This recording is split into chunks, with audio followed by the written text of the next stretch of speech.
Today we will talk about the artificial neural network. Artificial neural network is an efficient computing system whose structure is inspired by the biological neural network, in which the nerve cell is a specialized biological cell that processes the information. It is a neuron. As we can see, the neuron consists of the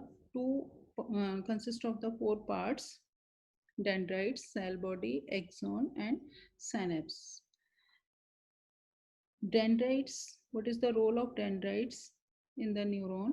The dendrites is a tree-like branches responsible for receiving the information from the other neurons. And this cell body is responsible for processing the information. And this axon is just like the cable through which the neurons send the information.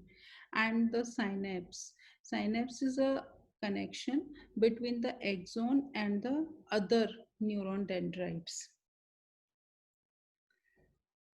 And this is the structure of the artificial neural network, analogous to this biological neural network, and in which we have input, node, and output.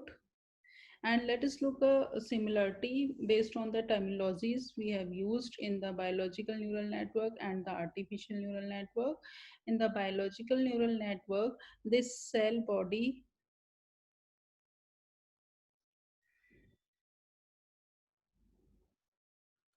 is analogous to the node in the artificial neural network. Means there is a similarity between the node and the cell body. This is the terminology used in biological neural network, and this is the terminology is used in artificial neural network. Next, input in the artificial neural network acts like the dendrites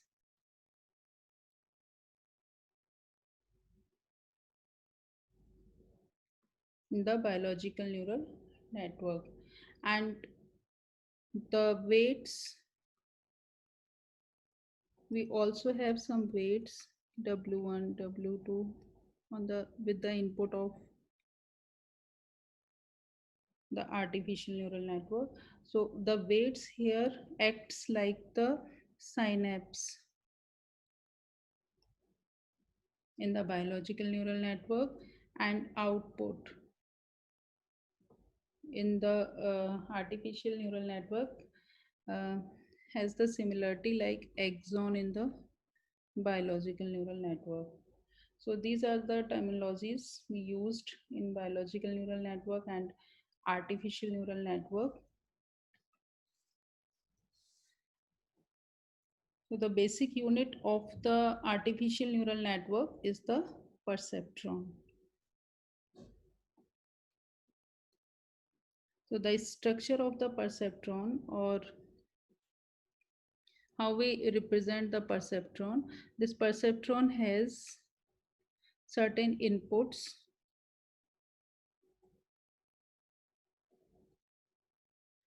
Let's say x1, x2, x3, xn.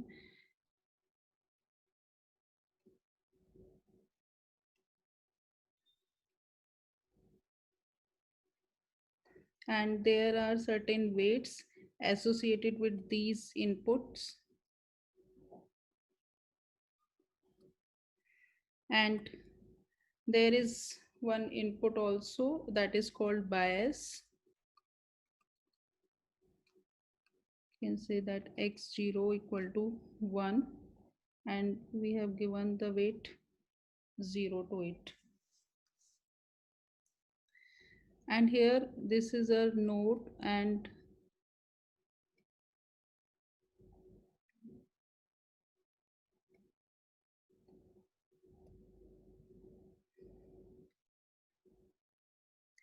this this will process the weighted sum. First it will calculate the weighted sum of the inputs. Weighted sum of the inputs means summation of xi wi. It means summation of x1 w1 plus x2 w2 plus x3 w3 plus xn wn up to the n inputs. And here we will add w0 also, the bias value.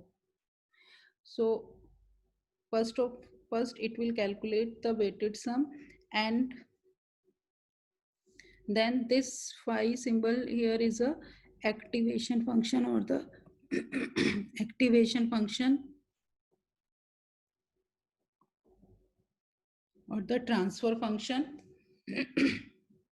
This can be a linear activation or threshold activation. This can be a sigmoid function.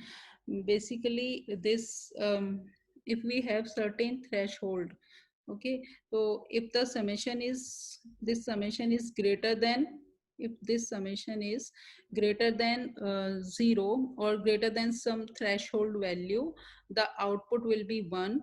Or if the summation is less than the some threshold value, then the output is 0. So it divides the output into two parts.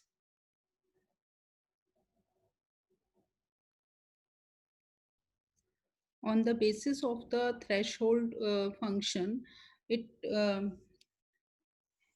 outputs the value 1 or 0. So we can say that single layer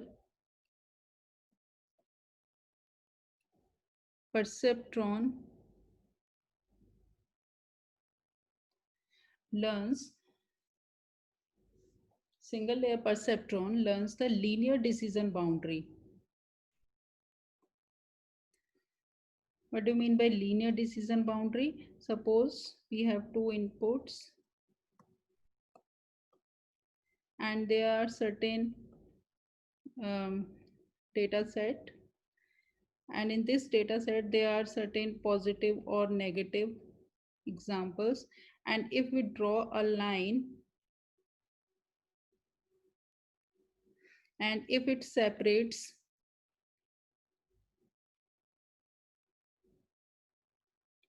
the decision surface into two parts, one represents the negative training examples and other represents the positive training examples, then we can say that this is a linear decision boundary. Okay, so single layer perceptron is used to represent the linear decision boundary. We can take another example. Suppose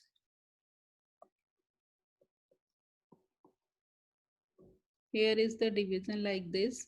In this also, in this diagram also, the negative training example are separated and the positive training examples are separated through a line.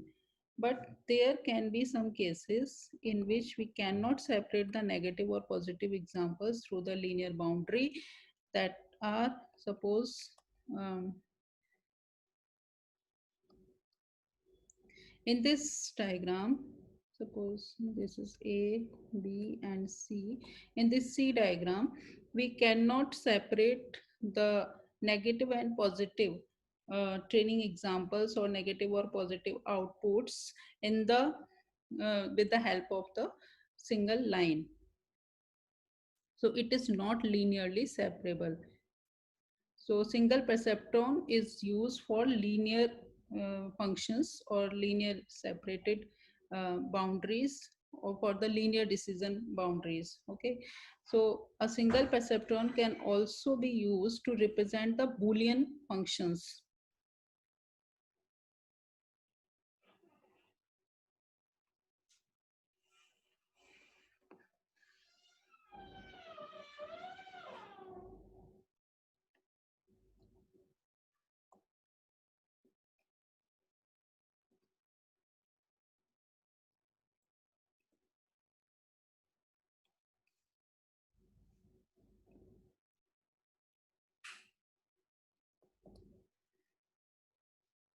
Like and, or, not,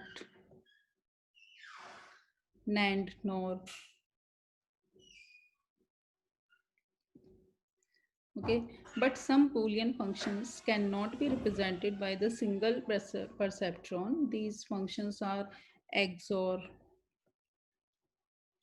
This XOR cannot be represented by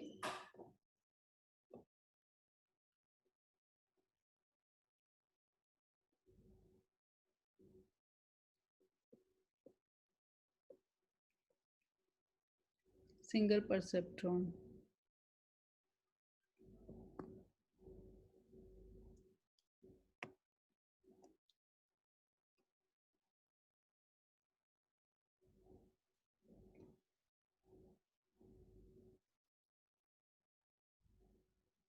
Boolean OR function is represented by a single perceptron. In the table, we can see the OR representation or function representation, in which if there are two input, if the input is 0 and 0, both the inputs are 0, then output will be 1. And if the input, any of the input is 1 or both the input is 1, then the output is 1. So we can represent this with the help of single perceptron. Here are the two input, x1, x2.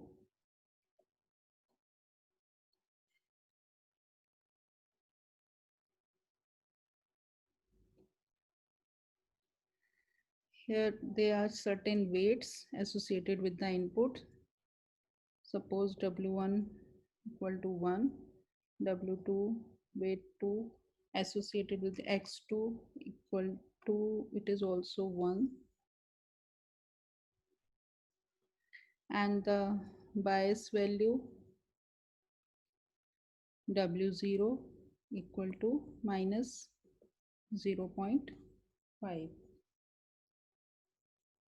This combination of weight is used to implement the OR function. Okay, these three inputs, how it can represent the OR function after combining these three weights, like with the help of this weighted summation, x1 w1 plus x2 w2. If this value is greater than 0, then the output will be 1, and if it is less than 0, then output will be 0. So it can linearly separate the output into classes 1 and 0. You can put the value and calculate it. Or we can represent this with the help of diagram.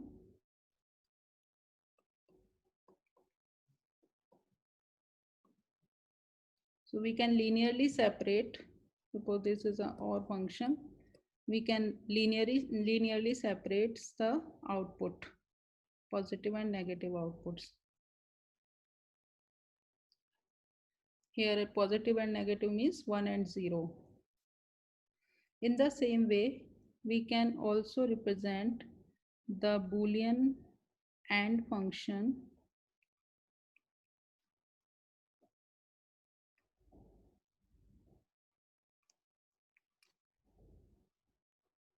with the help of single perceptron.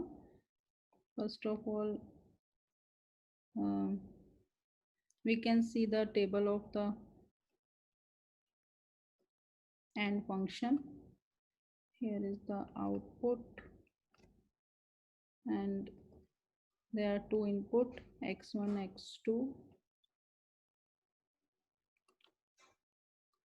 If both the input are 0, then output will be 0. If one input is 0 and one input is 1, then output will be 0. And if it is 1, 0, then output will be 0. When both the inputs are 1, then output will be 1. We can represent this with the help of perceptron, single perceptron. Here this is x1 and x2, two inputs.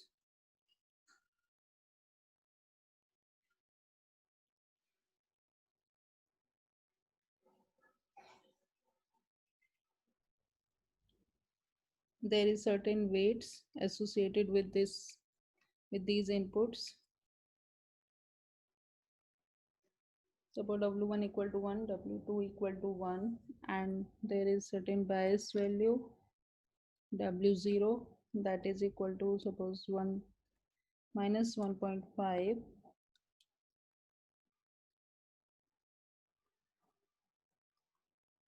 This is minus 1.5.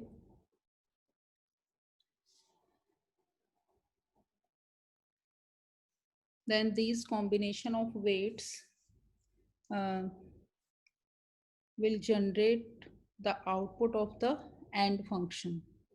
Okay, and we can have the decision surface for this AND function. Suppose it is linearly separable, and here are the minus values and here are the plus values.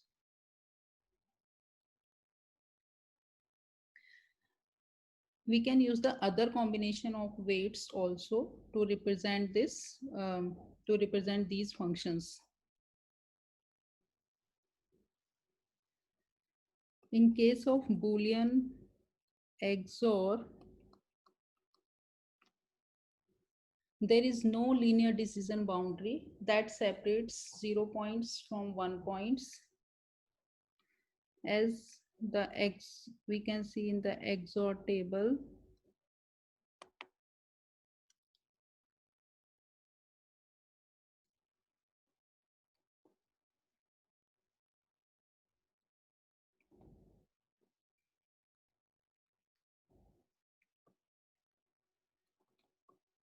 If there are two inputs 0 0 0 1 1 0 and 1 1, so the output will be 0 when both the inputs are same, in case of 0 0 and in case of 1 1, and output will be 1 if either of the input is 1. So the decision surface for this will be, and we cannot linearly separate these points. So in order to represent this, we can use the multi-layer perceptron. In the multi-layer perceptron, these are the input x1, x2, and from here there is a hidden layer. This is called hidden layer.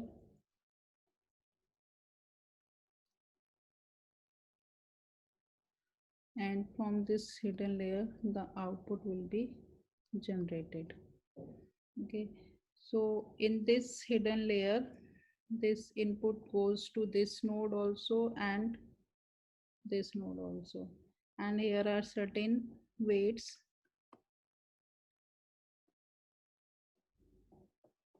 and one bias value. Suppose here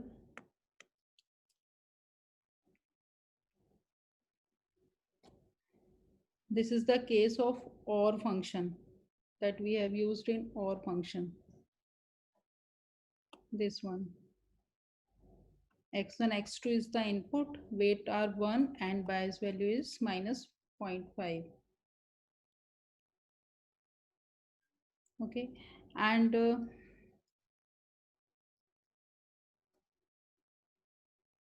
this also have the weight, suppose W31 and W41, and here the bias value is minus 1.5. So this acts as a OR function, this node, and this acts as a AND function, as we have calculated in these examples. Okay, and from here the output will be the output as shown in the table of in this XOR table. Okay, so XOR cannot be represented by the single layer perceptron, and it but it can be represented by two layer perceptron. in which one is a hidden layer.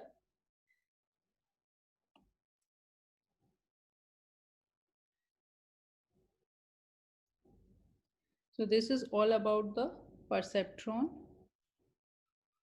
and the single perceptron, and what the single layer, this is the limitation of the single layer perceptron. It it learns the linear decisions.